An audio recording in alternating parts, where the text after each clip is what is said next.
Баткендин Зарташ айылы Кожешкен дарыясынан боюнда жайгашкандыктан күрүч өстүрүүгө ыңгайлуу. Башкача айтканда суга суусу мол. Мындан улам жергиликтүүлөр арыктан аккан сууну дыйканчылыкка, мал жандыктарына жана ичүүгө да пайдаланып келишет. Бирок калктын саны өскөндүгүнө байланыштуу суу булганып, ден соолукка терс таасири тие баштаптыр. Айрыкча кошуна айылдын тургундары таштандыларын сууга агызышат экен. Чоң Кара деген айыл бар. Мына ушул айылдын элдери малдарын алып келип суугарышат. Анан ошо айылдын мусорлары агып келет, таштандылары. Агып келип, ошо сууну булгайт да. Анан кийин азыр күз мезгили, мына ошо күз мезгилинде жалбырактар түшүп, сууна өтө булгап атат. Бул ушу сууну кайнатпай балдарга бере албайбыз. Анын аркасынан сарык оорулары чыгат, ич оорулары чыгат. Таза суу көйгөйүн чечүү боюнча акыркы жылдары жергиликтүү тургундар ар кайсы тарапка кайрылышкан. Анын ичинде бейөкмөт уюмдарга да кайрылып, натыйжа болбой келет.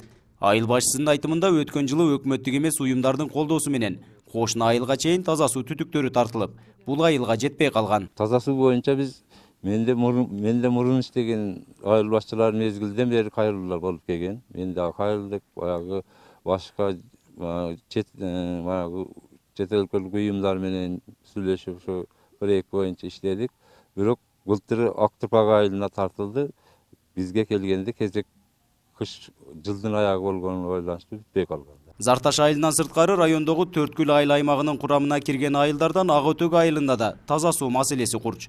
Буга чейин аталган айыл өкмөттүн 5 айылынын бирөөсү гана таза суу менен камсыз болгон болсо, өткөн жылы Актурпак жана Чоң Кара айылдарына жеткирилген.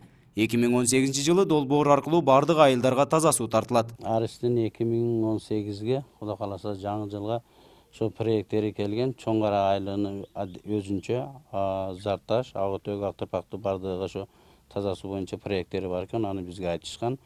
Эки эл айылыбызда калды, Кудай кааласа ошо Зарташ менен Ак Өтөктү эмиги жылга ошо Арыс боюнча таза суу боюнча проекттер болсо, ошолорду эмек турабыз, ошолорду киргизип, ошо таза суу менен камсыз кылабыз. Баткен районунун аймагында таза суу көйгөйү курч айылдар көп. Бул маселелерди жергиликтүүлөр өз алдынча бейөкмөт уюмдардын атайын долбоорлору аркылуу гана чечпесе, бийлик тараптан алгылыктуу аракеттер болбой жатканын билдиришүүдө. Нургазы Жайнаков, 7 канал, Баткен өкүлчүлүгү.